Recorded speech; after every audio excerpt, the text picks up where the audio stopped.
Gabi ng kasal sa rehiyon ng Cordillera, si Nina, ang magandang ikakasal na Ifugao, ay nanginginig sa ilalim ng kumikislap na liwanag ng kandila. Ang ngiting nagniningning kanina ay biglang nawala nang ang tingin ni Seth, ang matipuno at Igorot na kanyang asawa, ay naging malamig. Sabi niya nang may galit, wala ka ng birheng pagkababae. Namatay ang mga salita ni Nina. Si Seth, ang lalaking labis niyang minamahal, ay umiwas sa kanya dahil sa isang malupit na katotohanan na lagi niyang sinusubukang itago. Tinatanong siya kung ilan ang mga taong natulog niya, at walang awa siyang pinalayas mula sa kanilang tahanan sa gitna ng malamig na gabi. Nakiusap si Nina, sinisikap na ipaliwanag na siya ay ginahasa ng kanyang amang buhay, si Dalton. Ngunit si Seth, na laging ipinagmamalaki ang kanyang lakas at katarungan, ay bulag na naniwala sa mga malisyosong tsismis. Sa kawalang pag-asa, si Nina ay tumungo sa matarik na bangin, kung saan ang mga hangin ay umuugong na parang mga hikbi ng tadhana. Siya ay tumalon sa kailaliman, nagtapos ng isang buhay na puno ng kahihiyan. Ngunit sa isang nakakabiglang pagkakataon, si Dalton, ang taong sumire sa kanyang buhay, ay nagligtas kay Nina. Tinawagan niya si Seth at naghasik ng mga kasinungalingan. Si Nina ay tumakas kasama ang ibang lalaki. Lumipas ang panahon, si Nina ay namuhay na nag-iisa, nag-aalaga sa kanyang munting anak na si Maria. Si Maria ang lahat ng pag-asa at aliw ni Nina. 8 taon ang lumipas, bumalik si Dalton, muling bumangon ang mga alaala ng nakaraan. Nais niyang dahasain si Nina. Ngayon, hindi na siya ang mahina at takot na dalaga. Siya ay humawak ng kutsilyo at tinaga si Dalton ng isang nakamamatay na suntok. Nasaksihan ito ni Maria. Ang kanyang nakagigimbal na sigaw ay umabot sa mga ulap. Alam ni Nina na kailangan niyang harapin ang mga kahihinatnan ng kanyang ginawa. Ang tanging desisyon na mayroon siya ay ipagkatiwala si Maria kay Seth upang alagaan. Nang araw na dinala ni Nina si Maria, si Seth ay nakatayo sa harap ng altar, naghahanda na magpakasal sa ibang babae. Tinanong ng pastor, Seth, pumapayag ka bang? Tahimik si Seth. Ang sandali ay tila walang hanggan. Sa wakas, tumango siya. Ang mga salin ng sakit ay tumaga sa puso ni Nina. Ang lalaking labis niyang minamahal, ang taong inaasahan niyang magpapatawad, ay ngayon ay pagmamay-ari na ng iba. Pagkatapos ng seremonya, habang si Seth at ang kanyang mga kaibigan ay masayang nagsasaya, lumapit si Nina. Nagtaka si Seth nang makita ang babaeng kanyang minahal. Ibinigay ni Nina si Maria sa kanya, at nang bumagsak siya sa lupa, nawalan siya ng malay. Dala siya ni Seth sa silid, puno ng pagdaramdam ang kanyang mga mata. Ngunit nang magising si Nina, muli siyang nagalit. Akala niya ay sinisira ni Nina ang kanyang kaligayahan, at isang beses pa, pinalayas siya mula sa kanyang tahanan. Si Maria ay tumakbo kay Nina, umiiyak at nagsasabing hindi siya tatanggap ng masamang ama. Niyakap ni Maria ang kanyang ina, pinapakalma si Nina gamit ang lahat ng pagmamahal na kaya ng isang bata. Dinala ni Nina si Maria sa kanilang lumang tahanan, kung saan sila ay masaya. Ang mga alaala ay bumalik, masakit at matamis na magkasama. Binuksan niya ang pinto ng silid, at ang mga nakakatakot na larawan ng gabi ng kasal ay muling bumangon. Agad niyang dinala si Maria palayo roon. Sa paglabas ng pinto, nakatagpo sila kay Jiro, ang matalik na kaibigan ni Seth. Si Jiro ay matagal nang umiibig kay Nina at nais siyang tulungan. Dahil ayaw niyang magdusa si Maria, pumayag si Nina na magpahinga sa bahay ni Jiro. Samantala, sa tahanan ni Seth, natuklasan ng kanyang ama na si Dalton ay napatay. Sinuri niya ang mga kamera ng seguridad at nakita na si Maria ang salarin. Umiiyak si Maria habang ikinukwento ang lahat ng ginawa ni Dalton sa kanyang ina. Ngunit hindi naniwala ang ama ni Seth sa kanyang anak, mas pinaniwalaan niya ang mga kasinungalingan ni Dalton.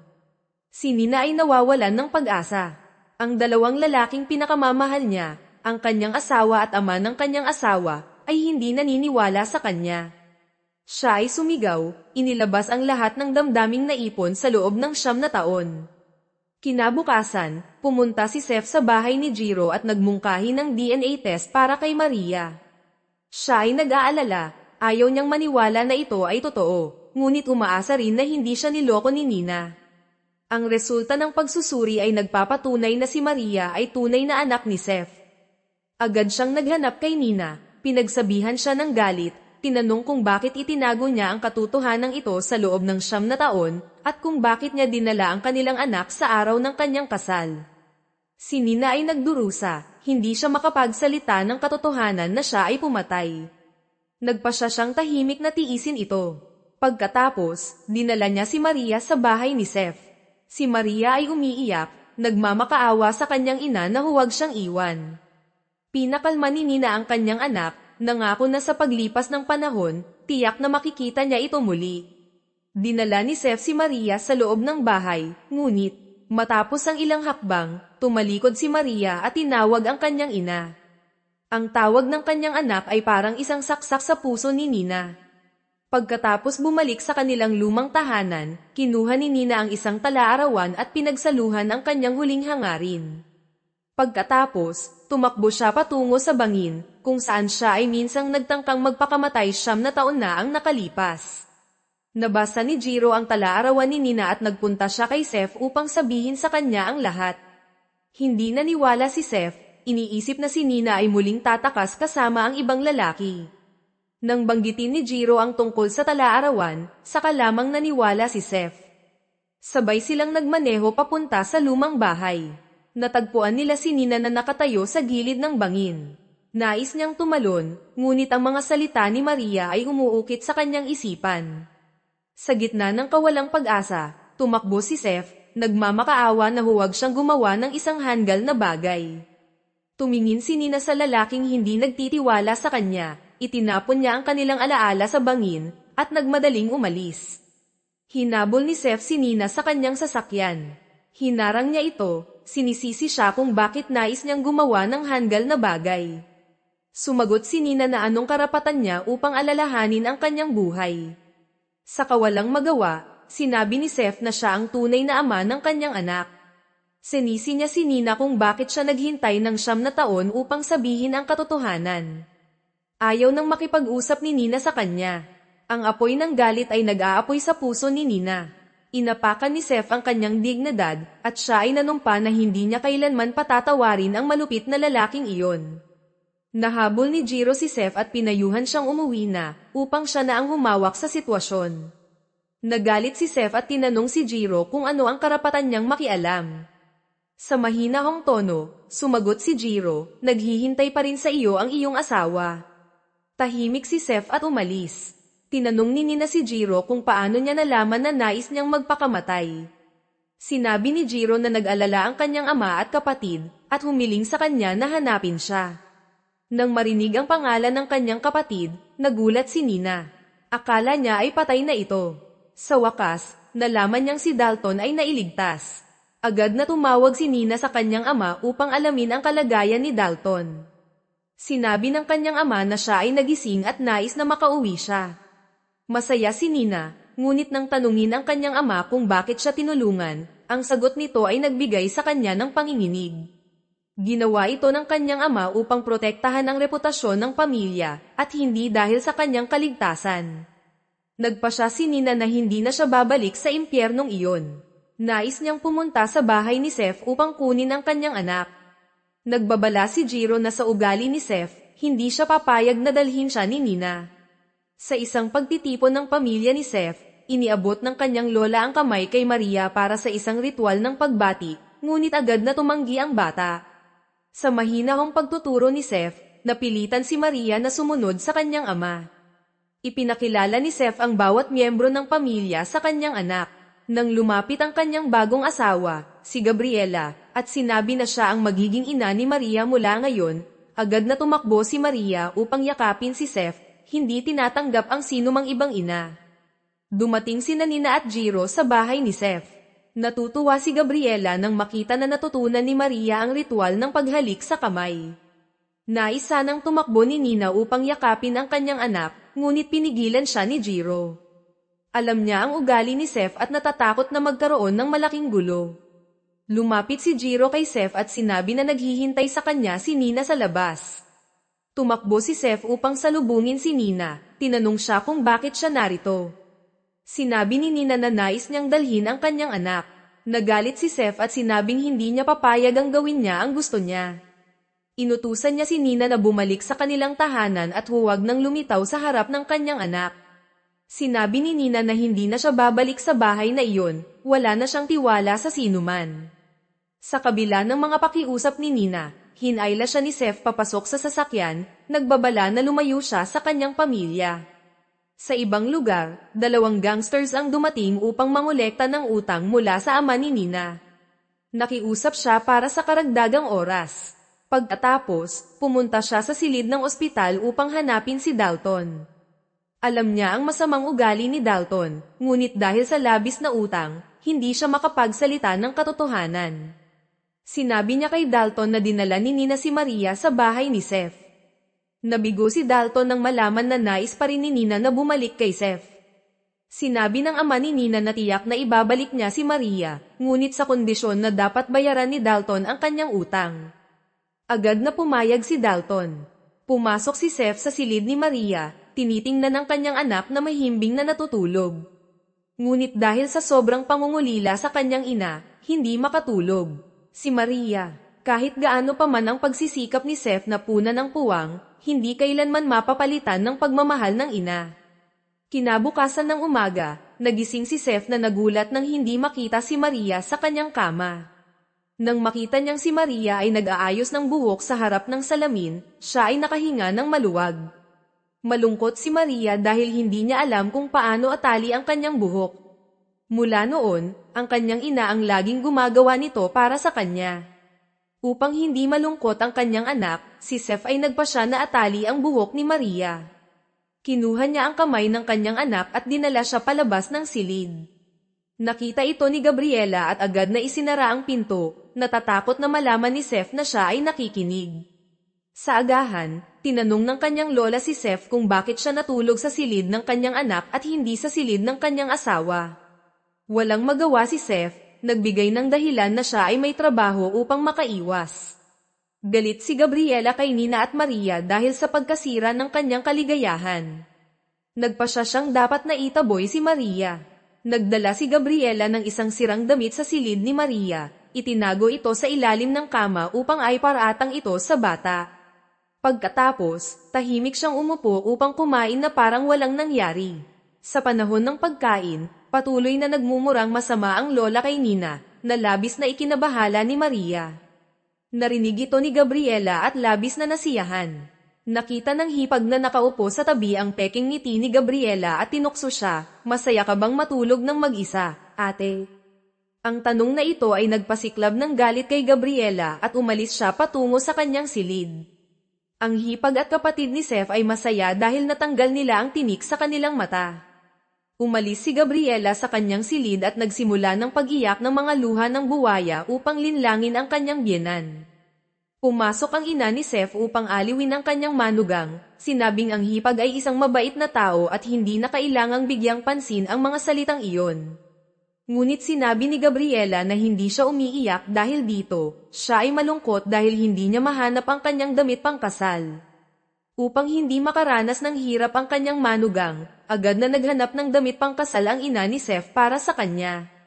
Nang umalis siya, agad na nagbago si Gabriela at ipinakita ang kanyang tunay na anyo. Habang naghahanda silang bumaba upang maghanap, nagkunwari si Gabriela na nakita ang damit pangkasal sa silid ni Maria. Pumasok ang ina ni Seth at hinayla mula sa ilalim ng kama ang damit pangkasal na sira-sira. Labing-labing nagulat ang ina. Nagpakita rin si Gabriela ng lungkot sa kanyang nakita. Agad niyang kinuha ang damit at sinabihan ang kanyang biyenan na huwag ipaalam ito kay Seth. Pagkatapos, nagpatuloy siya sa pagpapakita ng mabait na anyo, sinabing si Maria ay isang inosenteng bata at ayaw niyang alamin ang tungkol dito. Nang marinig ito ng ina ni Seth, nakaramdam siya ng pagmamalaki sa pagkakaroon ng ganitong mabait na manugang. Habang naliligo ang lahat, tinawag ng lola si Maria na lumapit sa kanya. Tinanong niya si Maria kung bakit niya pinutol ang damit pangkasal ng kanyang ina. Naguluhan si Maria at hindi niya naintindihan ang nangyari. Tumingin siya kay Gabriela nang may galit. Nagkunwari si Gabriela na nagmamalasakit kay Maria, sinabing huwag siyang matakot dahil hindi niya ito pinapansin. Sinabi ng lola kung tinuruan ba siya ng kanyang ina na saktan ang kanyang madrasta. Nang marinig ito, nanginginig si Maria sa galit. Kahit ano pang sabihin ng iba, hindi siya nagpakita ng kahit anong reaksyon. Tinawagan ng kapatid ni Seth ang kanyang kuya upang ipaalam ang nangyari. Agad na tumakbo si Seth palabas, sumakay sa sasakyan at bumalik. Pagdating sa bahay, nang makita ang kanyang anak na nanginginig, agad niyang kinuha si Maria at dinala sa silid. Tinanong ni Seth kung ano ang nangyari, ngunit walang sagot na nakuha. Sa oras na iyon, labis na natatakot si Maria. Nang makita ni Seth ang kanyang anak sa ganitong estado, nagalit siyang bumaba sa bahay at tinanong ang lahat kung ano ang ginawa nila kay Maria. Walang sino man ang naglakas ng loob na magsalita. Tanging si Gabriela ang umako ng lahat ng kasalanan. Sinabi niya na nais niyang maligo si Maria upang maging mas malapit sa bata, ngunit akala ni Maria ay nais niyang agawin ang pwesto ng kanyang ina kaya nangyari ito. Nakalusot ang kawawang mukha ni Gabriela kay Seth. Wala nang nasabi si Seth at nagmadaling umalis upang hanapin si Nina. Sa pagkakataong ito, tanging ang kanyang tunay na ina ang makakatulong kay Maria na makawala sa takot. Pag-alis ni Seth, tinanong ng hipag si Gabriela kung bakit siya nag-imbento ng isang kwentong kasinungalingan. Nagsimula si Gabriela na mag-alala at hindi makapagsalita. Pinagtanggol siya ng ina ni Seth. Sinabing siya ang hindi pumayag na ipaalam ito kay Seth. Nang makita ni Gabriela ang suporta ng kanyang biyenan, agad siyang naging mayabang. Walang ibang paraan si Seth kundi ang magpunta kay Nina upang humingi ng tulong. Labis na nagalit ang kanyang biyenan at Gabriela nang makita si Nina. Nais sanang palayasin ng ina si Nina, ngunit pinigilan siya ng kanyang manugang. Sinabi niya na kailangan niyang harapin si Nina ng personal. Nakaramdam ng pagmamalaki ang ina ni Seth sa pagkakaroon ng ganitong matatag na manugang. Humugat si Gabriela ng malalim na hininga at binuksan ang pinto para kay Nina. Sinadyang ipakita niya ang kanyang singsing pangkasal, tinatanaw si Nina ng may hamon sa kanyang mga mata. Tumakbo si Nina patungo sa tabi ng kama ni Maria, nakita ang walang malay na mga mata ng kanyang anak. Nagalit si Nina at pinaalis ang lahat mula sa silid. Nang wala ng tao, mahinahon niyang hinaplos ang kanyang anak. Sa puntong iyon, hindi pa rin nakilala ni Maria ang kanyang ina, kaya siya'y nanginginig pa rin. Nang marinig ang mga salitang puno ng damdamin ng kanyang ina, tila nakilala ni Maria ang pamilyar na boses. Biglang lumiwanag ang mga mata ng bata. Nagyakapan ang mag-ina sa ligaya. Sinabi ni Nina sa kanyang anak na hindi na siya kailangang makulong, kaya't dadalhin niya itong umalis. Labis na natuwa si Maria nang marinig ito, dahil malapit na siyang makasama ang kanyang ina. Sabay nilang inayos ang kanilang mga gamit upang umalis. Nang makita ni Seth na lumalabas si Maria kasama si Nina, labis siyang nagalit. Agad niyang hinayla si Nina sa kanyang silid upang makipag-usap. Nang pumasok si Nina, napagtanto niyang ito ang silid ng kanilang bagong kasal, kaya't nais niyang umalis agad. Pinigilan siya ni Seth. Sinabing maaari siyang umalis, ngunit hindi niya maaaring dalhin ang kanyang anak. Walang magawa si Nina, hindi alam kung ano ang dapat sabihin, at nagmadaling umalis. Paglabas niya mula sa silid, hinarang siya ni Gabriela. Sinabi ni Nina na pagkatapos niyang dalhin ang kanyang anak, siya ay mawawala sa kanilang buhay, kaya't hindi na kailangang mag-alala si Gabriela. Sa mga sandaling iyon, dumating ang kanyang biyenan, sinabing kung dadalhin ni Nina ang kanyang apo, ipapaalam niya kay Maria na nais magpakamatay ni Nina. Ayaw ni Nina na malaman ng kanyang anak na siya ay isang mahina at walang kakayahang babae, kaya't napilitan siyang sumunod. Pumunta si Nina sa silid ni Maria upang magpaalam. Nang malaman na hindi siya makakasama ng kanyang ina sa pag-alis, labis na nalungkot si Maria. Sinabi ni Nina sa kanyang anak na mag-iisip siya ng paraan upang makuha siya mula rito, at agad na bumalik ang saya ni Maria. Sinabi ni Nina kay Maria na humanap ng paraan upang makatakas, at siya ay maghihintay sa labas. Nagbigay sila ng sampal sa isa't isa bilang simbolo ng kanilang pag-asa. Hinalikan ni Nina ang noo ng kanyang anak bago siya umalis.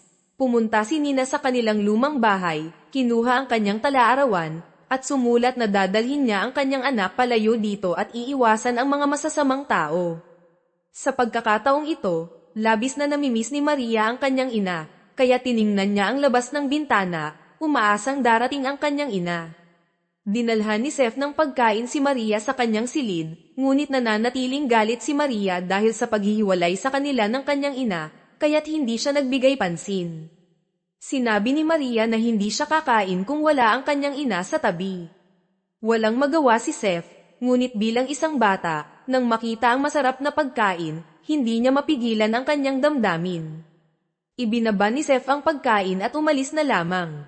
Matapos umalis si Seth, kumagit si Maria sa isang piraso ng cake at inilagay ang lahat ng pagkain sa kanyang malita upang makasama ang kanyang ina habang tumatakbo. Pumasok si Gabriela at ibinigay kay Maria ang isang cellphone. Sinabi niya na sa cellphone ay naroon ang numero ni Jiro kung sakaling nais ni Maria na makausap ang kanyang ina. Tumingin si Maria kay Gabriela at kahit na siya ay masaya sa loob, nagkunwari pa rin siyang walang pakialam. Pag-alis ni Gabriela, agad na tumawag si Maria kay Jiro. Ibinigay ni Jiro ang telepono kay Nina. Tinanong ni Maria ang kanyang ina kung may nakakaalam na ba sa kanilang plano. Sinabi ni Maria na handa na ang pagkain para sa kanilang pagtakas. Narinig ni Gabriela ang buong pag-uusap.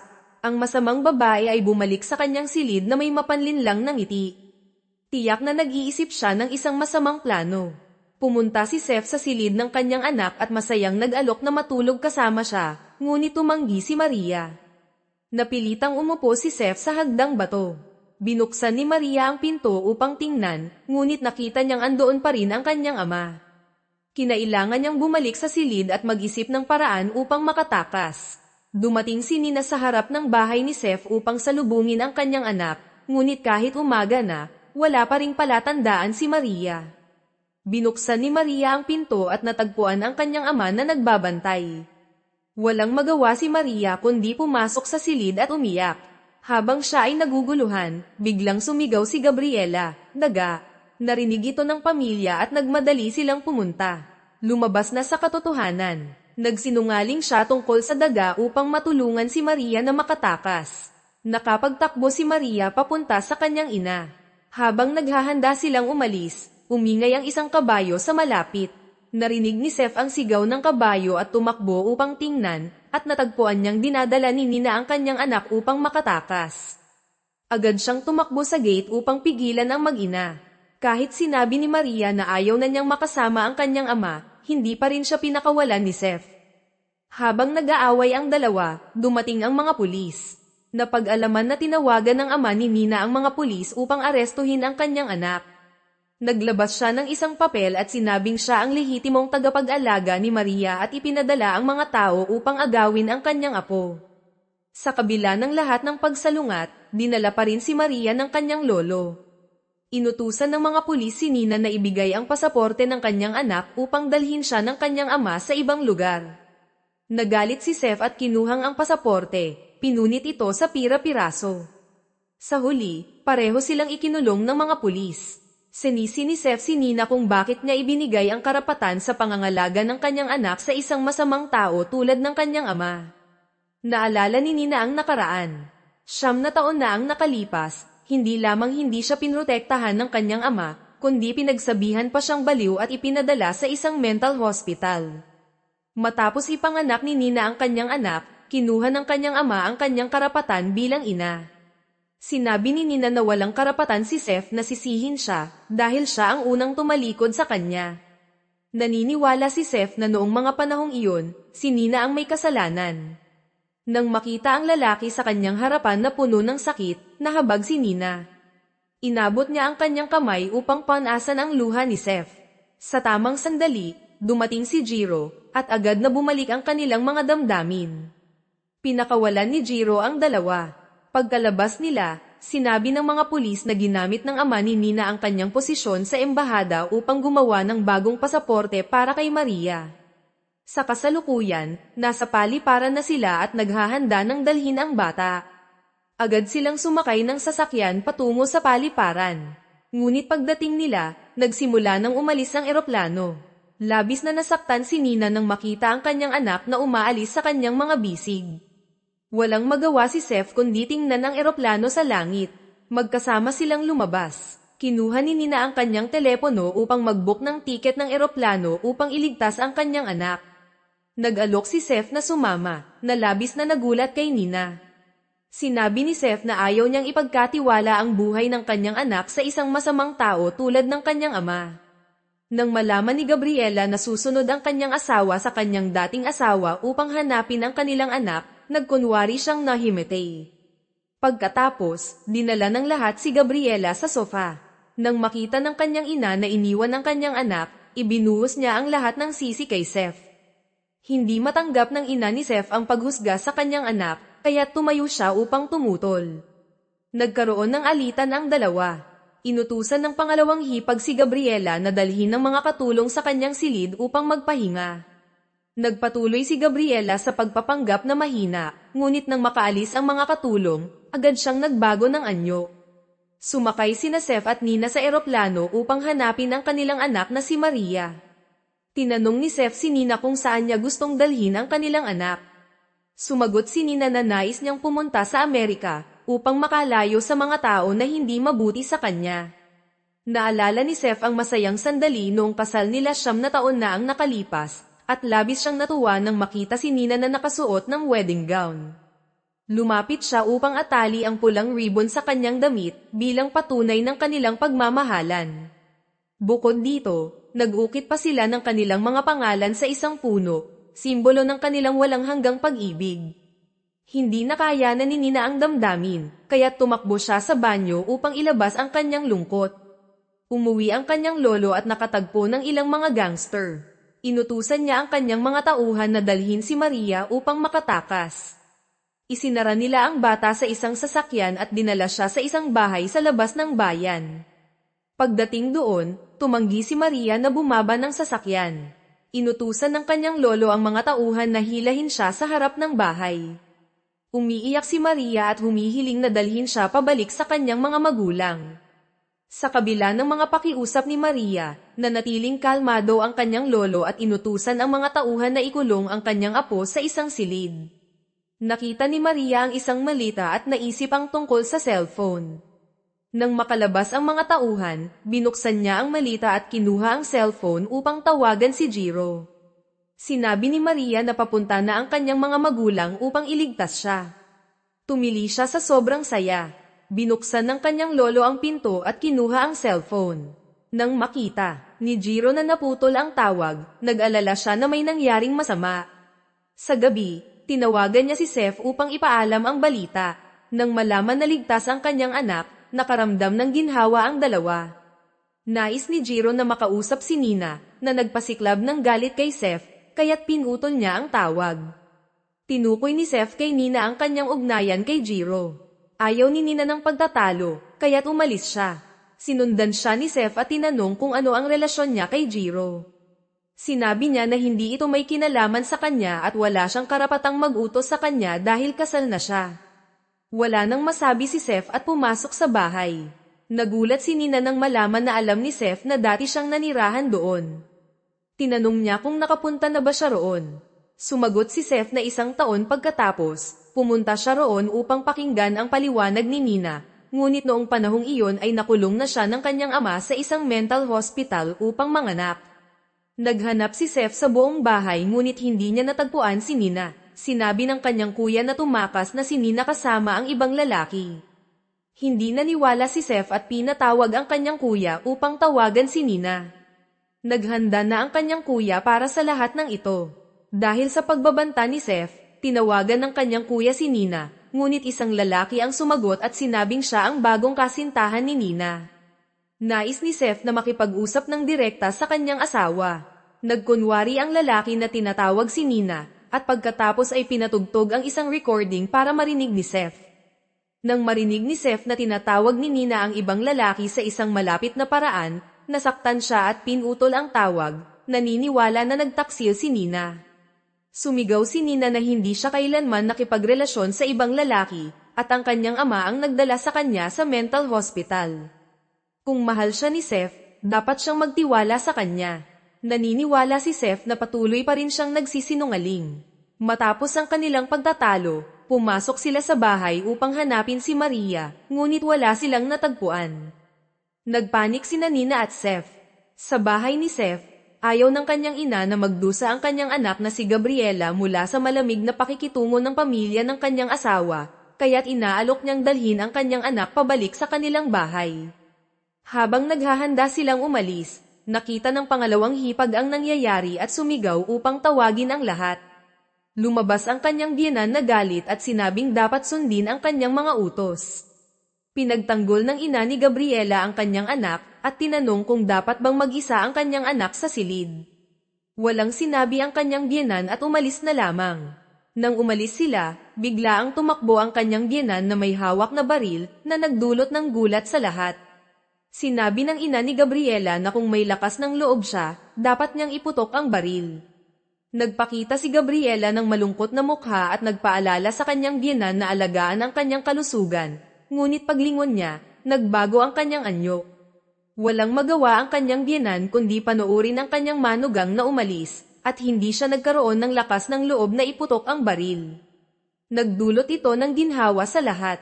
Umuwi si Gabriela sa bahay ng kanyang ina, at nang makita ang sirang bahay, nagalit siya. Naisip niya na bilang isang magandang babae, hindi siya dapat naninirahan sa isang maruming bahay, kundi dapat sa isang marangyang bilya na may mga katulong. Nangako siya na ipapapakiusap niya kay Seth na ibalik siya. Nang marinig ni Nina ang katok sa pinto, nagmadali siyang bumukas at nakita ang isang grupo ng mga gangster na nakatutok ng baril sa kanyang ulo. Nagsabi ang kanyang ama na may utang siya, kaya't narito ang mga ito upang mangolekta. Nagkunwari si Nina na tumatawag sa kanyang ama, at kinuha ang isang vase at pinukpok ang ulo ng isang lalaki, at ginamit ang payong upang saktan ang isa pang lalaki. Nakapagtagumpay si Nina na makatakas, at ang mga kapitbahay ay nagtipon upang protektahan siya at paalisin ang mga gangster. Tinawagan ng kanyang ama si Nina at sinabi na kung nais niyang makita si Maria, kailangan niyang humingi ng tawad sa kanyang kuya. Nang marinig ang pangalang Dalton, natakot si Nina, ngunit dahil nais niyang iligtas ang kanyang anak, tumango siya. Kinuha ni Dalton ang isang singsing at sinabi na kung tatanggapin ni Nina ang kanyang alok na magpakasal, tutulungan niya ang kanyang ama na bayaran ang lahat ng utang. Noong gabi ring iyon, nagplano sina Nina at Seth kung paano iligtas ang kanilang anak. Habang magkasama, naisip nila ang kanilang nakaraan. Noong bata pa sila, magkasama silang lumaki. Nagtinginan sila at naalala ang mga masasayang sandali upang mawala ang awkward na atmosfera. Sa pagkakataong ito, sinabi ni Seth na ang kanilang anak ay maganda tulad ng kanyang ina, at ang ugali ay kahawig ng kanya. Tumutol si Nina, sinabing hindi siya kahawig ni Seth, dahil si Maria ay nagtitiwala sa mga taong mahal niya. Ang sinabi ni Nina ay parang patalim na tumama sa puso ni Seth, na nagdulot ng sakit sa kanya. Nagpatuloy ang dalawa sa pag-uusap tungkol sa kanilang plano upang iligtas si Maria. Ang kagandahan ni Seth ay hindi nakaligtas kay Nina, habang si Seth naman ay hindi makaalis sa kabaitan ni Nina. Sa ganitong paraan, sabay silang nakatulog. Matapos magising, abala si Seth sa pagtingin sa magandang mukha ni Nina. Ang kanyang mga mata ay puno ng pag-ibig para sa dalagang nasa kanyang harapan. Nang subukan niyang hawakan ang mukha ni Nina, naisip niya ang singsing sa kanyang daliri na nagpapaalala sa kanya na siya ay may pamilya na. Huminga siya ng malalim. Nagising na rin si Nina. Magkasamang nagtinginan ang dalawa, at ang paligid ay naging tahimik na tila kakaiba.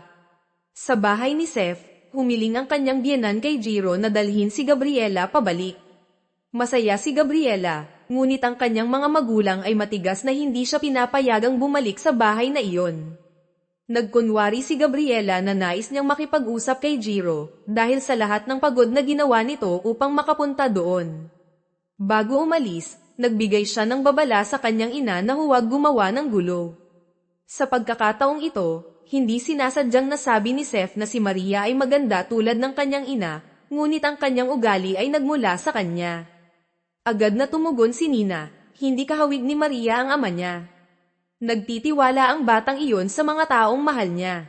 Ang sinabi ni Nina ay parang talam na tumama sa puso ni Seth na nagdulot sa kanya ng sakit. Muling nag-usap ang dalawa tungkol sa kanilang plano upang iligtas ang kanilang anak. Ang banayad ngunit matatag na kagandahan ni Nina ay hindi nakaligtas kay Seth, habang si Nina naman ay nahihirapang iwasan ang taos-pusong tingin ni Seth. Ang paligid ay tahimik, tanging ang bahagyang paghinga ng dalawa ang maririnig. Sa bahay ni Seth, humiling ang kanyang biyenan kay Jiro na dalhin si Gabriela. Masaya si Gabriela sa loob, ngunit nagkunwari siyang naguguluhan. Ang kanyang mga magulang ay patuloy na nagtatangkang pigilin siya na bumalik sa masamang bahay na iyon. Malumanay niyang sinabi, gusto kong makipag-usap kay Jiro dahil siya ay nagpunta rito. Bago siya sumama kay Jiro sa sasakyan, inis na tumingin siya sa kanyang ina na tila nagbabala na huwag maging labis. Pagkaalis nila, nagsimula ng magpanggap si Gabriela. Umiiyak siya, nagrereklamo tungkol sa kanyang kapalaran dahil kay Seth na nag-iisip tungkol sa kanyang dating asawa. Bumaligtad si Jiro, na mahinahon na nagsabi, si Seth ay kasama si Nina upang iligtas si Maria, wala nang ibang dahilan. Agad na hiniling ni Gabriela na personal na dumating si Seth upang kunin siya. Tumango si Jiro, at umalis na may panghihinayang. Lumabas ang tunay na pagkatao ni Gabriela, ang kanyang mga mata ay naging malamig. Sa ibang bahagi ng kwento, natagpuan ni Seth ang lugar kung saan nakatago si Maria. Nang makita siya ng kanyang anak, labis na natuwa si Maria. Nagduda ang isang tauhan nang makita ang kanilang saya, kaya't lumingon siya sa bintana ngunit walang nakitang hindi pangkaraniwan. Matalino si Maria, nagpasya siyang humingi ng pahintulot na pumunta sa banyo upang malihis ang atensyon ng tauhan. Pumasok siya sa banyo at binuksan ang bintana. Agad na sinagip ni Seth si Maria. Habang tumatakbo sila, aksidenteng nahulog ang ilang mga lata na nagdulot ng malalakas na tunog na nagpagulat sa tauhan. Agad siyang tumakbo upang tingnan at tinanong si Maria kung ano ang ginagawa niya. Bago pa siya makapagsalita, si Seth ay umabante at sinuntok ang tauhan na nagdulot sa kanya ng pagkawala ng malay. Agad na tumakas ang mag-ama. Nang makita ni Nina ang kanyang anak, siya ay labis na masaya. Nais nilang umalis, ngunit isang grupo ng mga pulis ang dumating at humarang sa kanilang daan. Ang kanyang lolo, na may ngiti sa kanyang mukha, ay nag-utos na arestuhin si Seth. Umiiyak si Maria at mahigpit na niyayakap ang kanyang ama. Sumigaw si Nina, ano ang ginagawa mo? Si Seth ay nagngangalit at sinabi kay Nina, may utang siyang €1,000,000 at nais niyang gamitin si Maria upang makabayad. Tumingin si Seth sa mata ng kanyang lolo at mariing sinabi, ibalik ang aking karapatan sa pag-aalaga kay Maria, at babayaran ko ang utang na €1,000,000. Ngunit ang ganid na matanda ay ngumisi at sumagot, €2,000,000. Dahil sa kaligtasan ng kanyang anak, napilitan si Seth na sumang-ayon. Pumunta si Nina sa ospital at humarap kay Dalton. Labis ang saya ni Dalton, na akala niya ay nagbago na ang isip ni Nina at pumayag ng magpakasal. Lumapit si Nina at tinanong si Dalton kung bakit sinabi niyang may kasintahan siya nang dumating si Seth. Tumawa si Dalton at ikinwento ang nangyari 8 taon na ang nakalipas, nang isilang ni Nina si Maria. Inayos niya ang isang tao upang alagaan si Nina, gamit ang isang recorder upang i-record ang mga salitang sinasabi ni Nina sa kanyang anak. Gumawa siya ng kwento, lumikha ng isang perpektong kasintahan. Nagulat si Nina at hindi makapaniwala na ang kanyang nakatatandang kapatid na kanyang pinagkakatiwalaan ay kayang maging ganoon kababa. Ngumisi si Dalton at sinabi, dapat mong malaman ang iyong lugar, kung nais mong tulungan ko ang iyong ama sa pagbabayad ng utang. Kinuha niya ang isang singsing mula sa drawer, ang kanyang mga mata ay naglalagablab. Matigas na sumagot si Nina, hindi na kailangan. Nakabayad na si Seth ng utang ng aking ama. Pagkatapos sabihin ito, lumakad siya palayo, iniwan si Dalton na nagalit at may galit na mukha. Bumalik sa kanilang boarding house, nag-ayos ng kanilang mga gamit ang dalawa, handang umuwi. Dumating si Jiro sa paliparan ng maaga upang salubungin ang tatlo. Habang inaayos ang kanilang mga bagahe sa sasakyan, hinayla ni Jiro si Seth sa isang sulok at sinabi, umalis na si Gabriela pabalik sa bahay ng kanyang ina. Sinasabi niya na hindi niya kayang tiisin na patuloy mong naiisip ang iyong dating asawa. Nais niyang ikaw mismo ang pumunta upang kunin siya. Nang marinig ito ni Seth, napabuntong hininga na lamang siya. Sinabi niya kay Maria na pupunta siya kinabukasan upang bisitahin siya.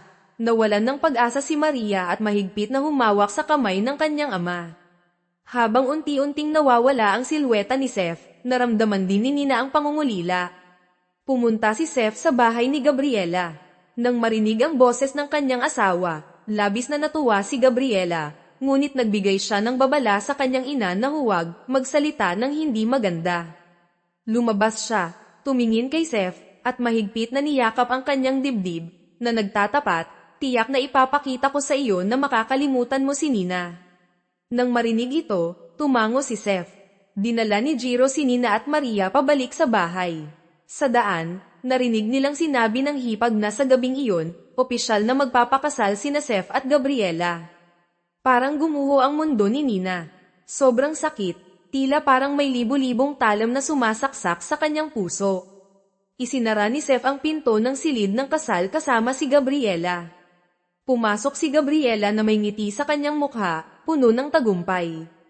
Nag-alinlangan si Seth, nag-isip, at sa huli, pinili niyang pumasok. Alam ni Nina na tinanggap na ni Seth ang pagiging kasama ng ibang babae, kaya't siya ay nawawala ng pag-asa. Pumunta siya sa kanilang lumang bahay, kung saan sila ay masayang namuhay. Dumating siya sa puno kung saan nila inukit ang kanilang mga pangako. Sa sakit na nararamdaman, ginamit ni Nina ang kanyang mga kamay upang durugin ang mga salitang inukit sa puno. Sa puntong iyon, siya ay labis na nawawala ng pag-asa, na tila hindi na niya kayang maramdaman ang sakit. Kinabukasan, nagbalik si Nina sa bahay at natagpuan si Jiro na natutulog sa harap ng kanyang silid. Nag-aalala ang kaibigan dahil sa takot na hindi makayanan ni Nina ang sakit. Nang makita ni Jiro ang mga kamay ni Nina na puno ng dugo, wala siyang sinabing anuman at agad siyang dinala sa silid, nagmamadaling ayusin ang kanyang mga sugat. Alam niyang mahirap itong tanggapin, ngunit pinayuhan pa rin si Nina na alagaan ang kanyang sarili. Sinabi ni Nina na noong nakaraang gabi, nagpasya siyang kalimutan ang lahat ng mga hindi magandang karanasan. Pumasok siya sa silid at dahan-daang pinagmamasdan si Maria na natutulog. Marahil si Maria ang tanging lunas na makakapagpagaling sa kanyang sugatang puso. Hinaplos ni Nina ang mukha ni Maria at nangako na magiging isang malakas na ina upang protektahan ang kanyang anak. Nagising si Maria at nang makita ang mga sugat sa kamay ng kanyang ina, nag-alala siya at nagtanong, "Masakit ba, inay?" Sinabi ni Nina na maliit lamang ang sugat at hindi siya mamroblema. Pinapakalma niya ang kanyang anak na huwag mag-alala para sa kanya. Nais ni Maria na gumaling agad ang kanyang ina, kaya't niyakap niya si Nina. Pagkatapos, sinabi ni Nina sa kanyang anak na iiwan siya sa kanyang ama sa loob ng ilang panahon, at pagkatapos niyang makahanap ng maayos na trabaho, tiyak na babalik siya upang kunin ito. Nauunawaan ni Maria ang sitwasyon at pumayag. Sinabi ng batang babae na maghihintay siya ng kaunti at darating ang kanyang ina upang kunin siya. Nagtanong si Nina kung ano ang nangyari. Ikinwento ni Maria ang tungkol sa mga akusasyon ni Gabriela na siya ang nagputol ng kanyang wedding dress. Alam ni Nina na ayaw ng kanyang anak na mag-alala siya, kaya't sinabi niyang wala siyang problema. Mahigpit silang nagyakapan. Samantala, habang papalabas si Seth, tinawag siya ni Gabriela. Sinabi niyang nais niyang magkaanak sila. Labis na nagulat si Seth sa narinig. Huminga si Seth ng malalim at sinabi na hindi ito ang tamang panahon para magkaroon ng anak. Sumunod si Gabriela, hinawakan ang kanyang kamay at sinabi na handa siyang tanggapin ang pansamantalang hindi pagkakaroon ng anak, ngunit umaasa siyang hindi niya makakalimutan ang pangako noong nakaraang araw. Nakaramdam si Seth ng pagkakasala at nahirapang tumango, bago nagmadaling umalis. Sa kanyang isipan, labis siyang naguguluhan. Sa itaas, alam ni Maria na ayaw ng kanyang ina na makaharap si Gabriela, kaya't hinawakan niya ang kamay ng kanyang ina at sinabing, "Inay, maging matatag ka. Wala tayong dapat ikatakot." Hinayla niya si Nina palabas ng silid. Magkasama silang tatlong bumaba ng hagdang bato. Nasa ibaba, ang kanyang biyenan ay nakaupo, naghihintay. Lumapit siya at nagalit kay Nina, "Bakit ngayon ka lang bumaba? Hanggang kailan ka magpapaantala?" Minsan, sinabihan pa si Nina ng kanyang biyenan, "Hindi ka ba ang nasa silid ng kasal kagabi kaya't natagalan ka?" Ang mapanlibak na mga salita ng kanyang biyenan ay tila talam na tumama sa mahina niyang puso. Masakit, tumakbo si Nina palabas. Paglabas sa pinto, nakatagpo niya si Seth. Hinarang siya nito at binalaan na huwag dalhin ang kanyang anak. Pinilit ni Seth na umalis si Nina sa lungsod. Nagalit si Nina at itinulak ang kamay ni Seth, sinabing wala siyang karapatang makipagtalo sa kanya para sa kanilang anak. Wala na silang anumang ugnayan, kaya't hindi siya aalis mula rito. Wala siyang kailangan mula sa kanya. Pagkatapos niyang makahanap ng trabaho, tiyak na babalik siya upang kunin ang kanyang anak. Malumanay na sinabi ni Nina kay Seth, sa katapusan ng linggo, maaari kang bumisita kay Maria. Nang marinig ito ni Seth, tila gusto na niyang magalit. Ayaw niyang mawala ang kanyang anak. Sumigaw siya, si Maria ay binili ko mula sa aking lolo. Wala kang karapatan na dalhin siya. Ang mga salitang ito ni Seth ay nagdulot sa puso ni Nina ng labis na sakit. Si Maria, na nasa likod ng pinto, ay nakarinig sa sinabi ng kanyang ama at labis na nasaktan. Sa puntong ito, labis na nagsisi si Seth sa kanyang mga nasabi. Sinubukan ni Seth na ipaliwanag, naguguluhan na sinabi na ang kanyang mga salita ay dahil sa labis na emosyon. Tumingin si Nina sa mga mata ni Seth at sa sakit na sinabi, patay na ang Seth na dati. Kahit na dati kang mahirap, dahil sa pag-ibig, handa kang isakripisyo ang lahat. Ngunit ngayon, dahil sa iyong kayamanan, iniisip mong maaari mong bilhin ang lahat. Sa pagkakataong ito, nagkunwari si Maria na masaya at lumabas, niyakap si Seth at sinabing handa na siyang sumama sa kanyang ama pauwi. Talagang si Maria ay isang batang may pag-unawa, kahit na siya ay labis na nasaktan, nagpakita pa rin siya na walang masama upang matulungan ang kanyang ina na makaalis sa problema. Pagkatapos, dinala siya ng kanyang ama pauwi. Nakatayo si Gabriela sa tabi ng bintana, saksi sa lahat ng nangyayari. Nakikinig siya, at muling nagumpisang magpanggap na umiiyak ng labis upang makuha ang atensyon ng mga tao sa labas.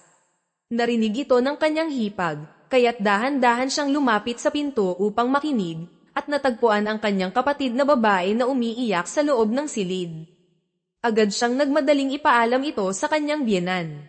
Pumasok ang kanyang biyenan at tinanong ang kanyang anak na babae kung naging maayos ang kanilang unang gabi. Nang makita ang pag-oo ng kanyang anak, naguluhan ang kanyang biyenan. Sinabi niya, kung naging matagumpay na, bakit ka pa umiiyak dito? Si Gabriela ay nag-aatubiling sumagot, sinabing nais niyang magkaanak, ngunit hindi pumayag si Seth. Nang marinig ito, labis na nagalit ang kanyang biyenan. Nais niyang hanapin ang kanyang anak na lalaki upang magpaliwanag, ngunit pinigilan siya ni Gabriela. Sinabi niya na ang ganoong hakbang ay magdudulot lamang ng pagkamuhi ng kanyang asawa, kaya't humiling siyang huwag ipaalam kay Seth ang tungkol dito. Naisip ng kanyang biyenan na nagdurusa ang kanyang anak na babae, kaya't nagpasya siyang dalhin ito sa pamimili upang maaliw. Pagkaalis ng kanyang ina, unti-unti nang lumabas ang tunay na masamang ugali ni Gabriela. Si Jiro ay nagpakilala kay Nina ng isang trabaho. Sa simula, ayaw ng boss na tanggapin siya, dahil natatakot siyang malaman ni Seth ang tungkol dito. Ngunit sa ilalim ng panghihikayat ni Jiro, sa wakas ay pumayag ang boss na tanggapin si Nina. Pagkatapos, nagpunta ang dalawa sa isang tindahan upang mamili ng damit, at doon nila aksidenteng nakilala ang kanyang biyenan at si Gabriela. Ayaw ni Nina na makatagpo sila, kaya't nagmadali siyang umalis. Ngunit, tinawag siya ni Gabriela at sinabi na nagkaroon siya ng napakagandang gabi kasama si Seth. Idinagdag pa niya na kahit siya ay madraste ni Maria, tiyak na bibili siya ng maraming laruan at damit para sa bata. Uminit ang mukha ni Nina at sumagot, hindi kailangan ng aking anak na babae ang kahit ano mula sa iyo. Mayroon na siyang ina, maaari kang maging kapatid niya. Ang mga salita ni Nina ay nagdulot ng pagkabughaw kay Gabriela. Pagbalik niya sa bahay, nagkunwari siyang masaya sa harap ni Maria. Sinabi niyang bumili siya ng maraming magagandang damit para sa kanyang anak. Pagkatapos, dinala niya si Maria sa silid upang subukan ang mga damit. Ngunit pagpasok sa silid, agad na nagbago ang ugali ni Gabriela. Itinapon niya ang mga damit sa mukha ni Maria at pinilit itong magbihis ng mag-isa. Siyempre, hindi madaling sumunod si Maria. Binuksan ni Gabriela ang aparador at itinapon ang lahat ng damit na binili ni Nina para sa kanyang anak. Pinaalalahanan pa niya si Maria na puputulin niya ang mga damit nito sa maliliit na piraso at ituturo na siya ang nagputol. Ang malupit na kilos ni Gabriela ay nagdulot ng takot kay Maria. Lahat ng mga damit ay galing sa kanyang ina, kaya't napilitan siyang sumunod sa utos ng kanyang madrasta. Labis na natuwa si Gabriela sa tagumpay ng kanyang plano. Bago siya umalis, hindi niya nakalimutang bantang si Maria, kung darating ang iyong ama upang matulog dito, kailangan mong paalisin siya. Umiiyak si Maria habang yakap ang mga damit na binili ng kanyang ina. Noong gabi, umuwi si Seth at nakita si Gabriela na nakasuot ng nakakaakit na nightgown, naghihintay sa pintuan ng kanilang silid. Walang magawa si Seth kundi sabihin sa kanyang asawa na umakyat na sa kanilang silid na nagdulot kay Gabriela ng pagkabigo. Pumasok si Seth sa silid ni Maria upang matulog kasama ang kanyang anak, ngunit naalala ni Maria ang banta ni Gabriela, kaya't agad niyang sinabi na nais niyang matulog ng mag-isa. Sa puntong ito, hindi alam ni Seth ang dapat gawin. Nagbigay siya ng halik sa kanyang anak bilang pamamaalam bago siya umalis. Lumabas si Seth at tumingin sa kanyang silid, ngunit agad siyang umakyat sa silid aklatan upang matulog. Nakita ni Gabriela na mas pinili ng kanyang asawa na matulog sa silid aklatan kaysa sa tabi niya, kaya't siya ay nagalit. Kinabukasan, nang pumasok si Seth sa opisina, labis siyang nagulat sa pagdating ni Nina. Matapos ihatid si Maria sa kanyang silid, lumabas si Seth. Tinawag niya si Jiro at walang salitang inatake ito. Alam ni Jiro na labis na nagdusa si Nina dahil kay Seth, kaya't hindi siya nagpatinag at nakipagbalikan. Ang kanilang pagkakaibigan na itinaguyod sa loob ng maraming taon ay naglaho dahil sa isang babae.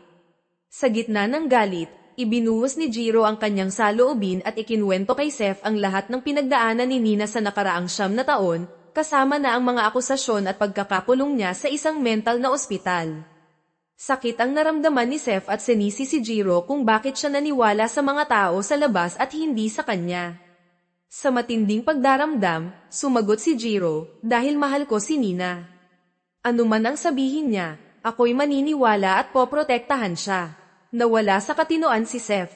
Galit na galit siya kay Jiro at sa nakapanghihilakbot na katotohanan. Ipinahayag niya ang pagputol ng kanilang ugnayan, ayaw nang makita ang mukha ng taong naglakas loob na umibig sa kanyang asawa. Nang malaman ito ni Nina, agad siyang pumunta kay Jiro at hinikayat siyang makipagkasundo kay Seth. Ngunit tumanggi si Jiro, sinabing kailangan niya ng panahon upang mag-isip. Nag-aalala si Nina at nagmadaling pumunta sa bukirin upang makipag-usap kay Seth, ngunit isinara nito ang pinto sa kanyang harapan. Ang kanilang mga mata ay naglalaman pa rin ng pagmamahal, ngunit ang kanilang pagmamalaki at sakit ay naghadlang sa kanilang paglapit sa isa't isa. Ang dalawang lalaking dati magkaibigan ay ngayon naging magkalaban. Nag-imbita sila ng abogado at naghanda para sa paghahati ng kanilang mga ari-arian. Ngunit nang balikan nila ang mga araw ng hirap at magagandang alaala, napagtanto nilang hindi kayang bilhin ng pera ang pagkakaibigan. Agad natapos ang pulong, walang naganap na pagtatalo. Naglakad si Seth sa kalye, nag-iisa at naliligaw. Tanging nang makita niya si Maria na masayang naglalaro, doon siya nakatagpo ng kaunting kapayapaan sa kanyang puso. Pagbalik sa bahay, tinipon ni Seth ang buong pamilya. Inanunsyo niyang ibibigay niya ang pantalan kay Jiro, at itatago lamang ang bukirin ng olibo. Ang desisyong ito ay humarap sa matinding pagtutol mula sa kanyang ina at nakababatang kapatid, na tanging pera at kapangyarihan lamang ang iniisip. Tanging ang kanyang hipag at ikatlong kapatid na babae ang sumuporta sa kanyang mga desisyon. Sa tabi ng ilog, nagmuni-muni si Jiro habang pinagmamasdan ang mabilis na agos ng tubig. Lumapit si Nina sa kanya at nagbigay ng kaliwan. Biglang nagmungkahi si Jiro na ipasa kay Nina ang pamamahala ng kumpanya. Ayaw niyang makita si Nina na nahihirapang kumita ng kabuhayan, nais niyang magkaroon siya ng mas magandang buhay. Tumuloy si Nina sa pagtanggi, ngunit sa matinding determinasyon ni Jiro, napilitan siyang tanggapin. Binubuli niya si Jiro na tawagin siyang boss, umaasang mapapasaya ito. Ngumiti si Jiro, ngunit ang kanyang puso ay puno pa rin ng pag-aalala. Pwede ko bang tawagin kang gwapong boss? Tanong ni Nina na may kalokohan, na nagpasimula kay Jiro na tumawa ng malakas. Samantala, ang hipag ay pumunta kay Gabriela at nagbabala sa kanya na huwag maging malupit kay Maria. Si Gabriela, na may peking ngiti, ay sinubukang ipagtanggol ang kanyang mga aksyon, ngunit nahayag ng kanyang hipag ang kanyang tunay na pagkatao. Kung kayang iwan ni Seth ang kanyang kaibigan para kay Nina, mas mabuti pang makinig ka na lang. Kung ayaw mong itaboy palabas ng bahay na ito, malamig na banta ng kanyang hipag. Nang bumaba ang gabi, nagpunta si Nina kay Seth, inanyayahan siyang dumalo sa isang salo-salo upang makipagkasundo kay Jiro. Ngunit sa isip ni Seth, ang mga salita ni Jiro ay patuloy na umuugong. Hindi niya kayang harapin ang isang taong umibig sa kanyang asawa. Si Nina, na walang kaalaman sa damdamin ni Jiro, ay inisip na si Seth ay isang duwag na hindi kayang harapin ang mga pagsubok. Umalis siya na may pagkadismaya, iniwan si Seth na may mga pag-aalinlangan sa kanyang puso. Sa bahay ng kanyang lolo, sinamantala ni Dalton ang pagkakataong ito, nag-imbento ng mga kasinungalingan at nagpasiklab ng galit kay Seth. Si Maria, nag-aalala para sa kanyang ama, ay nagplano ng isang matapang na hakbang. Lihim niyang kinuha ang lahat ng kanyang mga damit at dinala ito sa silid ni Gabriela, at sinabi, "Madrasta, gusto kong matulog kasama si Daddy. Ano man ang gusto mong gawin sa aking mga damit, ayos lang." Si Gabriela, na nagulat at natuwa, ay pumayag. Umupo si Maria sa harap ng silid ni Seth, naghihintay sa kanya. Si Seth, na naantig sa pagmamahal ng kanyang anak, ay niyakap siya at dinala sa silid. Habang tinitingnan ang inosenteng mukha ni Maria, nawawala ang lahat ng kanyang mga pag-aalala.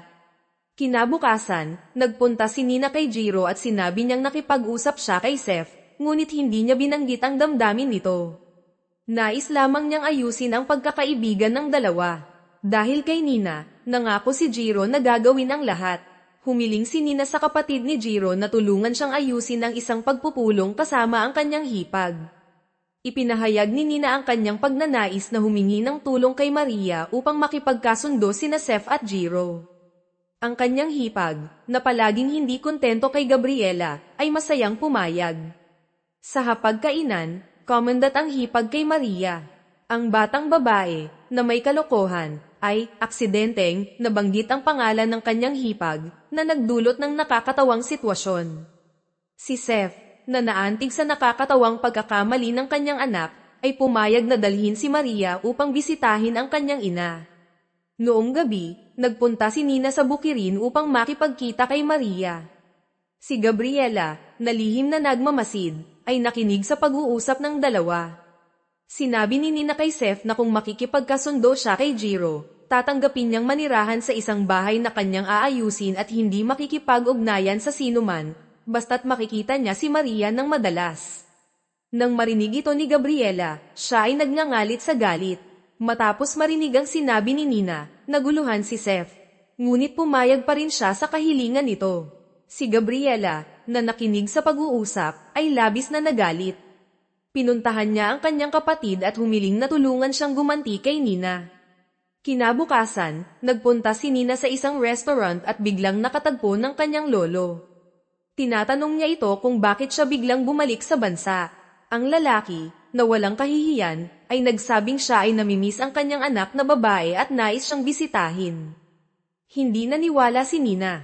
Ang lalaking ito, noong siya ay ginahasa ni Dalton, ay hindi man lang naglakas loob na ipagtanggol siya. "Bakit ka nandito?" tanong niya nang may galit. Ipinakita ng kanyang lolo ang kanyang tunay na pagkatao, "Nandito ako upang gumanti. Nag-betray si Seth sa akin, at ipapabayad ko siya." Nalaman na lamang na lihim niyang kinuha ang lahat ng mahahalagang dokumento ng negosyo ni Seth at iniulat ito sa mga awtoridad. Nagkunwari pa siyang kawawa, sinabing siya ay tinanggal sa trabaho kaya't kailangan niyang lumapit kay Nina. Naniniwala si Nina sa kanyang ama at nag-alala. Sinabi niyang dapat siyang tumira sa hotel ni Seth upang mas madaling masubaybayan. Kinabukasan, ipinahayag ni Nina kay Jiro na pumayag si Seth na makipagkasundo.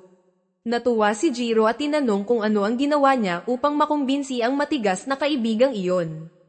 Napilitan si Nina na magsinungaling, sinabing napagtanto na ni Seth ang kanyang pagkakamali. Nagduda si Jiro, dahil alam niya ang ugali ni Seth. Sa huli, napilitan si Nina na aminin, "Gagawin ko. Magpapanggap akong maninirahan sa apartment ni Seth sa loob ng ilang panahon. Kapag nagkasundo na kayong dalawa, dadalhin ko si Maria sa malayo." Nang marinig ito, si Jiro ay naguluhan at nagpakita ng lungkot sa kanyang mga mata. "Umalis ka ba?" tumango si Nina. "Ayaw kong magdulot ng karagdagang problema sa sinuman." Nagkita sina Seth at Jiro sa kumpanya at dumalo sa isang maliit na salo-salo. Nagkasundo silang ipagpatuloy ang pakikipagtulungan, ngunit mula ngayon, hindi na sila makikipag-ugnayan sa isa't isa at hindi na magiging magkapatid. Ang pagpupulong ay naging awkward, walang nag-usap. Si Nina, na may kaba sa kanyang puso, ay nagpasya na subaybayan ang kanyang lolo. Natuklasan niyang lihim siyang nakikipag-ugnayan kay Dalton, nagbabalak na saktan si Seth. Agad siyang tumawag kay Jiro, ngunit naiwan niya ang kanyang telepono sa bahay. Walang ibang paraan, nagpasya si Nina na personal na hanapin si Jiro. Ngunit paglabas niya ng hotel, napansin niyang na-flat ang gulong ng kanyang sasakyan. Isang taxi ang huminto at nag-anyaya sa kanya. Hindi alam ni Nina na ang sasakyang ito ay inayos ng kapatid ni Gabriela. Matapos ang ilang sandali, naramdaman ni Nina na may mali. Biglang huminto ang sasakyan, at isang grupo ng mga tao ang nagmadaling lumapit at hinayla siya palabas. Si Nina ay sumigaw at lumaban. Nagpanik ang mga tao at agad na pinigilan ang kanyang bibig. Sa gitna ng panganib, sinubukan ni Nina na kalmayan ang sarili. Gumamit siya ng lakas at tinamaan ang isang tao sa kanyang maselang bahagi, at mabilis na pumasok sa sasakyan, isinara ang pinto, at pinabilis ang takbo.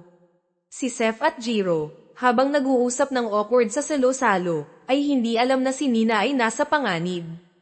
Si Nina, na puno ng sugat, ay nahirapang pumasok sa salo-salo, na nagdulot ng pagkabigla sa lahat. Agad na tumakbo si Seth at Jiro upang tulungan siya. Humihingal si Nina, "Seth, umalis ka dito. May nangyayari." Bago siya natapos, umabot ang tunog ng sirena ng pulis. Napalibutan ng mga pulis ang buong lugar. Isang hepe ng pulis ang lumapit at mariing sinabi, "May utos kami na arestuhin si Seth at Jiro dahil sa pagnanakaw ng ari-arian ng gobyerno noong 9 na taon na ang nakalipas." Nagtinginan sina Seth at Jiro, nagulat. Napagtanto nilang ito ay isang bitag. Hindi naniwala si Nina na ginawa ito ni Seth at Jiro. Tumingin siya ng diretso sa mga mata ni Seth, "Hindi mo ito ginawa, di ba?" Tahimik si Seth, hindi makaharap sa tiwala ng mga mata ni Nina. Hindi rin alam ni Jiro kung paano ipapaliwanag. Sa wakas, nagsalita si Seth, "Wala akong kasalanan." Walang pag-aalinlangan, hinawakan ni Nina ang kanyang kamay, "Naniniwala ako sa iyo." Ang mga salitang ito ni Nina ay nagdulot ng pagkabigla kay Seth. Hindi siya makapaniwala na sa kabila ng lahat, nanatili pa rin ang tiwala ni Nina sa kanya. Nagsagawa ng pagsisiyasat ang pulis at nisil ang bahay ni Seth. Ang kanyang biyenan, na hindi nakatiis sa pagkabigla, ay nahimatay sa lugar. Si Nina, sa kabila ng mga sugat sa kanyang katawan, ay nagmadaling pumunta sa kumpanya. Ipinagsapalaran niya ang panganib at kinuha ang lahat ng cash, umaasang makakatulong ito kay Seth. Matapos ang lahat, dinala siya ng kapatid ni Jiro pauwi upang magpahinga. Habang nakaupo sa sofa, bumalik ang mga nakakatakot na alaala ng gabing ginahasa siya ni Dalton, na nagdulot ng labis na sakit kay Nina. May narinig na katok sa labas. Nang buksan ni Nina ang pinto, nagulat siya nang makita ang buong pamilya ni Seth na nakatayo sa kanyang harapan. Dahil sa pagkakasil ng kanilang bahay, wala na silang ibang mapuntahan kundi ang magtago sa bahay ni Jiro. Pagpasok sa bahay, agad na ibinuhos ng kanyang biyenan ang galit kay Nina. Hiningi pa niyang paalisin si Nina sa bahay. Sa pagkakataong iyon, lumabas ang kapatid ni Jiro at humarang sa harapan ni Nina. Walang sino man ang dapat humawak sa kanya. Si Nina ay nagbuwis ng panganib upang ipaalam kay Seth ang mga nangyari, at hindi nag-atubiling kumuha ng pera para sa lahat. Ngayon, halos nagiging biktima siya ng mga masasamang tao. Kung hindi kayo marunong magpasalamat, bakit kailangan pa ninyong paalisin siya? Nang marinig ang tungkol sa halos pag-atake kay Nina, nagulat ang kanyang biyenan. Napagtanto niyang nakipag-ugnayan siya kay Dalton upang turuan si Nina ng leksyon. Ang tanging layunin niya ay ang ilayo si Nina mula sa kanilang pamilya, ngunit hindi niya inaasahan na gagawin ni Dalton ang isang bagay na labag sa kanyang konsensya. Matapos malaman ang nakakatakot na katotohanan, nagpa siya ang ina ni Jiro na hayaan si Nina na manatili. Kinabukasan, pumasok siya sa silid ni Nina at nakita ang mga pasa sa kanyang maputlang mukha, na nagdulot sa kanya ng matinding pagsisisi. Pinuntahan niya si Dalton, at nang walang salitang sinabi, sinampal siya ng napakalakas. Sumigaw ang ina ni Seth, sobrang bastos. Humingi lang ako sa iyo na takutin si Nina, hindi upang gawin mong masama siya. Nagngangalit siya, kung lumabas ang balitang ito, hindi kita patatawarin. Sa istasyon ng pulis, si Jiro ay pinakawalan sa piyansa. Nagulat siya nang makita si Dalton na naroroon din. Umuwi si Seth, at agad na tumakbo si Gabriela upang yakapin siya, tila isang hamon para kay Nina. Malamig na itinulak siya ni Seth, ang kanyang mga mata ay kasing talam ng kutsilyo. Ikaw, ang nagutos kay kuya na kidnapin si Nina. Naging mapatla si Gabriela at nag-aalangan na tumanggi. Hindi rin nakaligtas ang kanyang biyenan sa pagkabigla. Sumigaw si Seth, kung gagambalain mo si Nina, umalis ka sa bahay na ito agad-agad. Nalaman ni Seth na nahuli na niya ang mga masasamang tao. Nagpadala siya ng mga larawan kay Nina upang makilala ang mga ito. Matapos niyang makumpirma na sila ang mga salarin, inutusan niya si Jiro na kausapin ang mga ito ng maayos.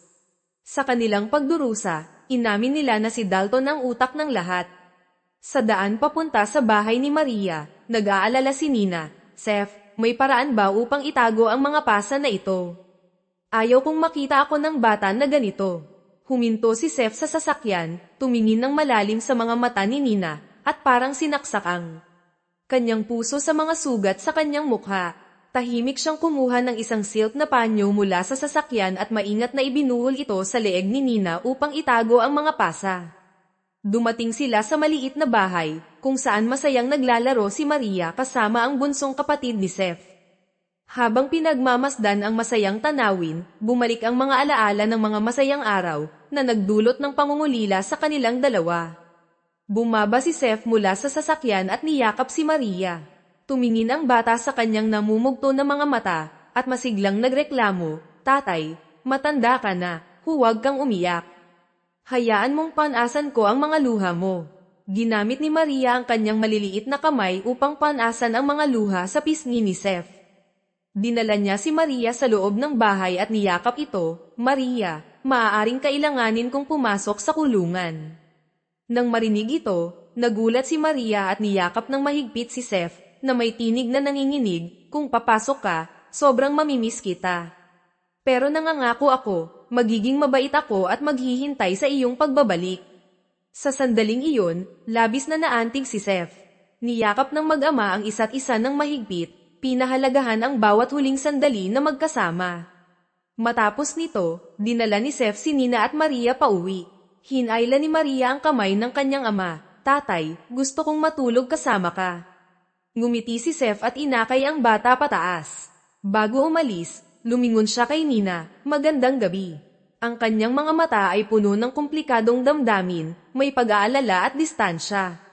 Ayaw niyang bigyan si Nina ng pagkakataong makipag-usap kay Jiro ng pribado. Si Jiro, na saksi sa eksenang ito, ay hindi na lang nakangiti. Ang pagmamayari ni Seth, kahit nahuli na, ay hindi nagbago. Habang naghahanda ng pumasok sa silid, biglang hinayla ni Maria ang kamay ni Nina, Nanay, gusto kong matulog kasama ang lola at lolo. Ang maikling sandali ng kasiyahan na iyon ay palaging pinahahalagahan. Bumalik si Nina sa kanyang silid, ang mga naglalaban-labang isip ay nagdulot sa kanya ng insomnia. Ang mga alaala ng gabing ginahasa siya ni Dalton ay patuloy na bumabagabag sa kanyang isipan. Kumatok si Jiro sa pinto, dala ang 2 tasa ng mainit na kape. Tumingin siya kay Nina, ang kanyang mga mata ay puno ng awa. Habang magkasama silang nakaupo sa balkonahe, nag-usap sila tungkol sa maraming bagay. Biglang naisip ni Nina ang tungkol sa pulang laso na ginamit noon. Si Seth mismo ang nagbigkis ng pulang laso, simbolo ng kadalisayan, sa kanyang wedding dress. Ngunit sa pagkakataong iyon, inisip ni Nina na ang laso ay simbolo ng pag-ibig, kaya't pumayag siyang magpakasal. Dahil dito, nang malaman ni Seth na hindi na siya birhen, nakaramdam siya ng panlilinlang. Pinayuhan ni Jiro si Nina na ipaliwanag kay Seth ang tungkol sa pulang laso. Kung hindi, baka hindi na siya magkaroon ng pagkakataon sa hinaharap. Nag-alinlangan si Nina, hindi alam kung dapat ba niyang ipahayag ang katotohanan. Kinabukasan, tinawag si Seth at Jiro sa istasyon ng pulis. Paglabas nila ng pinto, nakita nila si Nina na naghihintay. Naunawaan ni Jiro ang sitwasyon, kaya tahimik siyang umalis upang bigyan ng espasyo ang dalawa. Tumingin si Seth kay Nina, ang kanyang boses ay malungkot, ingatan mo si Maria ng mabuti. Lumiko siya at naghandang umalis. Kumuha ng lakas ng loob si Nina at tinawag siya, Seth, tungkol sa pulang laso. Tumigil si Seth at nakinig. Huminga ng malalim si Nina. Noong mga panahong iyon, pumayag akong ipabigkis mo ang pulang laso sa aking wedding dress, dahil inisip ko na ito ang nag-uugnay sa ating pag-ibig. Tumingin siya ng tuwid sa mga mata ni Seth, naniniwala ako sa iyo, naniniwala akong inosente ka. Nang marinig ang taos-pusong mga salita ni Nina, nakaramdam ng hiya si Seth. Hindi niya akalain na sa kabila ng lahat ng hindi pagkakaintindihan at sakit, makakapagtiwala pa rin si Nina sa kanya. Nanghihinayang na sinabi ni Seth, ako, nagkamali. Nagtawanan si Nina ng may sakit. Noong mga panahong iyon, inosente ako, ngunit walang naniwala sa akin. Ngayon, ikaw ang may kasalanan, ngunit patuloy pa rin akong nagtitiwala sa iyo ng walang kondisyon. Sa pagkakataong iyon, tumakbo si Maria at niyakap si Seth, Tatay, bakit ka umalis nang walang palem? Niyakap ng mag-ama ang isa't isa, at umagos ang mga luha. Dumating na ang araw ng paghihiwalay. Habang unti-unting nawawala ang anino ni Seth sa likod ng pinto, bumuhos ang kalungkutan sa puso ni Nina at Maria. Sa ibang lugar, dumating si Dalton sa bahay ni Seth. Isang babae ang lumabas at niyakap siya. Siya ay ang kapatid ni Jiro. Ipinahayag niya ang kanyang pagmamahal, na hindi alam na niloko siya ni Dalton sa loob ng maraming taon. Wala siyang kaalaman na ang lalaking nasa harapan niya ay isang demonyo na nakasuot ng anyong tao. Siya ang nagbigay ng impormasyon kay Dalton tungkol sa pag-aangkin ni Seth sa ari-arian ng gobyerno, at siya rin ang nag-udyo kay Dalton na i-report ito sa pulis. Nalaman na bago namatay, iniwan ng lolo ni Jiro ang kanyang huling habilin, na humingi sa ama ni Jiro na ibalik ang mga ari-arian na naangkin mula sa pamilya ni Seth. Ang ama ni Jiro, na si Kim at makasarili, ay hindi pinansin ang habilin ng kanyang ama. Sa isang pagtatalo kasama ang kanyang ama, aksidenteng narinig ni Jiro ang kwentong ito. Matigas ang kanyang desisyon na ipabalik ang mga ari-arian sa pamilya ni Seth. Ang matinding pagtatalo ay umabot sa kaalaman ng kapatid ni Jiro, na palaging nagnanais ng kapangyarihan at katayuan. Ginamit niya si Dalton, nag-report sa pulis, at inakusahan si Seth, na may layuning angkinin ang buong ari-arian ng pamilya ni Seth. Nang marinig ni Nina ang nakakatakot na katotohanan, labis siyang nasaktan. Hindi niya akalain na ang mga taong pinagkakatiwalaan niya ay kayang maging ganito katigas ang puso. Nang makita niyang malungkot si Maria dahil sa sitwasyon ni Seth, nakaramdam si Nina ng kawalang kapangyarihan. Hindi niya alam kung paano mapapawi ang sakit sa puso ng kanyang anak. Biglang kumatok ng malakas. Ang ina ni Seth ay nasa harapan ng pinto, sumisigaw at nagmumura. Ayaw ni Nina na maapektuhan ang damdamin ni Maria, kaya't hinayla niya ang babae palabas. Tinawag ng ina ni Seth si Nina kung bakit umalis si Seth nang walang paalam sa kanya at kay Gabriela. Sumagot si Nina, kung saan man pumunta ang anak mo, hindi niya kailangang ipaalam sa iyo, wala itong kinalaman sa akin. Galit na nagtaas ng kamay ang biyenan, handang sampalan si Nina, ngunit naharang ito ni Jiro. Ikinwento niya sa kanya ang buong katotohanan tungkol sa pag-aangkin ng ari-arian ng pamilya ni Seth ng lolo ni Jiro. Nabulabog ang ina ni Seth, hindi makapaniwala sa kanyang narinig. Hinayla niya si ina ni Jiro sa isang sulok at tinanong. Ang ina ni Jiro, na nahihiya at nagsisisi, ay hindi alam kung ano ang sasabihin. Galit na nagpasya ang ina ni Seth na putulin ang ugnayan sa pamilya ni Jiro. Bago umalis, nilapitan ng biyenan si Nina at hiningi ang pag-aalaga kay Maria. Nasa kulungan na si Seth. Ako ang magiging tagapag-alaga ng aking apo. Nang marinig ito, tumawa si Nina. Kahit mamatay ako, hindi ko hahayaan na sumama ang anak ko sa iyo. Isinara niya ang pinto, hindi alintana ang sigaw at pagkatok ng kanyang biyenan sa labas. Walang magawa ang ina ni Seth kundi umalis na nag-iisa. Ang buong pamilya ni Seth, mula sa tuktok ng kanilang kapangyarihan, ay naging mga palaboy na walang matutuluyan. Sa ibang lugar, nagrereklamo si Gabriela, nagagalit. Ang kanyang biyenan, na nag-aalala para sa kanyang manugang, ay nagbigay ng call-iwan, huwag mag-alala. Babalik din si Seth sa iyo. Ngunit nag-angat ng kilay si Gabriela, kung hindi nangyari ito, marahil ay namumuhay na ako sa marangyang buhay. Sa katunayan, sa kanyang puso, tanging pera at katayuan lamang ang mahalaga. Narinig ni Dalton ang mga plano ni Gabriela. Lumapit siya, may ngiting mapanlinlang. Tutulungan kita na makamit ang gusto mo. Sa gitna ng kanyang kawalang pag-asa, biglang naisip ng biyenan ang mga salitang sinabi ni Jiro bago siya umalis. Sinabi niya na kung may mangyaring masama, dapat ay hanapin si Nina. Pumunta ang biyenan kay Nina at sinabi na siya ay labis na naguguluhan dahil siya ang nagpadala ng mga tao upang saktan si Nina. Nang marinig ito ni Nina, labis siyang nagulat at natakot, iniisip na malapit na ang kanyang katapusan. Sa galit, pumunta si Seth sa isang tao sa ilalim ng lupa. Tumingin ang lalaki kay Seth, at nang makita ang larawan sa kanyang kamay, nagulat siya. Ang pamilyar na mukha ay si Nina. Bago siya nakulong, si Nina ang kanyang kasintahan, at nagplano pa silang magpakasal. Sumiklab ang selos sa puso ng lalaki. Nasaan ang salarin na si Dalton? Tanong ni Seth na may galit.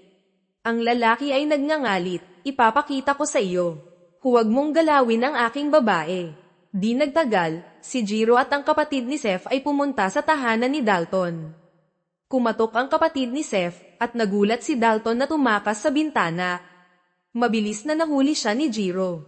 Pagpasok sa bahay, ang kapatid ni Seth ay sumugod at sinuntok si Dalton. Nakaligtas siya, ngunit sa kanyang harapan, naghihintay ang mga pulis. Samantala, ang hipag ni Seth ay nakipag-usap kay Gabriela. Ipinakita niya ang isang kwintas. Ito ba ang kwintas na ginamit mo upang bilhin ang kapatid ko at utusan siyang saktan si Nina? Nanginginig si Gabriela. Sinubukan niyang tumanggi, ngunit pinigilan siya ng hipag. Huwag ka nang magpanggap. Alam ko ang tunay mong mukha. Nangako siya na ilalantad si Gabriela sa harap ni Seth. Dinala si Dalton sa kulungan. Nang makita si Seth, siya ay namutla at lumuhad na humihingi ng tawad. Malamig na tinanong ni Seth, sino ang nag-utos sa iyo na gawin ito? Nanginginig na sumagot si Dalton, si Ginang Seth. Siya ang nag-utos sa akin na turuan si Nina ng leksyon. Nagulat si Seth. Hindi siya makapaniwala na ang kanyang ina ay kayang maging ganito kalupit. Matapos makausap ang kapatid ni Jiro, nalaman ni Dalton na si Nina ay nasa bahay nito. May ngiting mapanlinlang, sinabi niya, bisitahin ko ang iyong kapatid. Matagal na kaming hindi nagkikita, tiyak na namimiss niya ako. Ang kapatid ni Jiro, na bulag sa katotohanan, ay masayang tumango. Wala siyang kaalaman na ang lalaking kanyang minamahal ay ang taong nagdala sa kanyang kapatid sa kulungan. Pumasok sila sa bahay, sinabi ni Dalton na nais niyang bigyan si Nina ng sorpresa, na nagpa-excite sa kapatid ni Jiro. Sa ibang bahagi, naglalaro si Nina kasama si Maria nang biglang dumating si Dalton. Natakot si Nina, ang kanyang puso ay mabilis na tumibok. Si Maria, na naramdaman ang takot ng kanyang ina, ay nanginginig at kumapit sa likod ni Nina. Agad na dinala ni Nina si Maria sa banyo at isinara ang pinto. Umiiyak ang bata, nanay, natatakot ako. Mahigpit na niyayakap ni Nina ang kanyang anak at pinapadulas ang buhok nito. Huwag kang matakot, Maria. Nandito ang nanay. Tumayo siya at naghanap ng armas. Napansin niya ang gunting na nasa lababo. Mahigpit na hawak ang gunting, huminga siya ng malalim at binuksan ang pinto. Nakatayo si Dalton, nakasandal sa pader, may ngiting mapanlinlang. Mahal, bakit ka nagtatanong?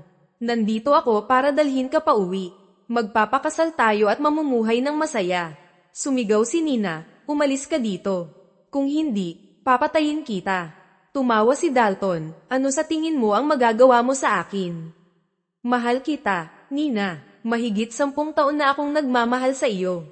Sino mang magtatangkang lumapit sa iyo ay ipapasok ko sa kulungan. Nanggigigil si Nina, kung gagawin mong masama ang mga tao sa paligid ko, handa akong makipagsapalaran sa iyo. Walang takot si Dalton. Alam niya ang kahinaan ng bawat isa. Ang ama ay isang sugarol, si Seth ay nag-aalinlangan at madaling matrigger, at si Nina, masyadong nag-aalala para sa kanyang mga mahal sa buhay.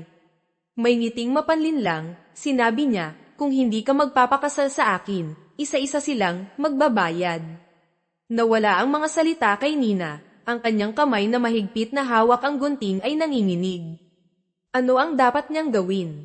Paano niya mapoprotektahan ang kanyang mga mahal sa buhay mula sa demonyong ito na nagkukubli sa anyong tao?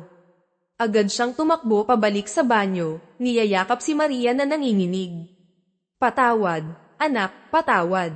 Nagbasa si Nina ng isang kwento sa kanyang anak, sinusubukang alisin ang takot sa puso nito. Ngunit si Maria ay patuloy na humahawak sa kanyang ina, natatakot pa rin ako, nanay. May kumatok sa pinto, nagtakbuhan si Maria at nagtago sa likod ng kanyang ina. Sino yan, nanay? Tahimik na sinabi ni Nina. Ayos lang, Maria. Siguro ay si Tita Jiro. Huminga ng malalim si Nina at binuksan ang pinto.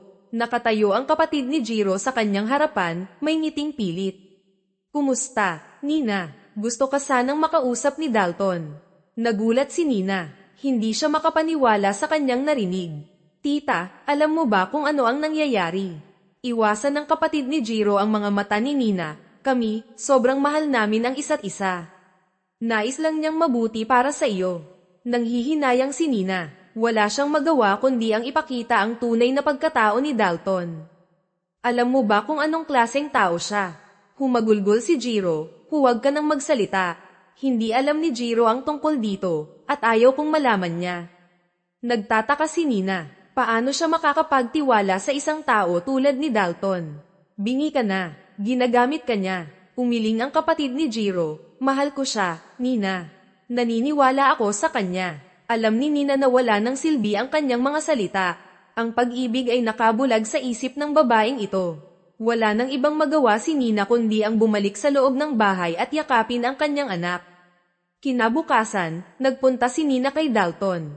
Pagpasok niya sa bahay, hinawakan niya ang kwelyo nito at sumigaw, "Lumayo ka sa buhay ko."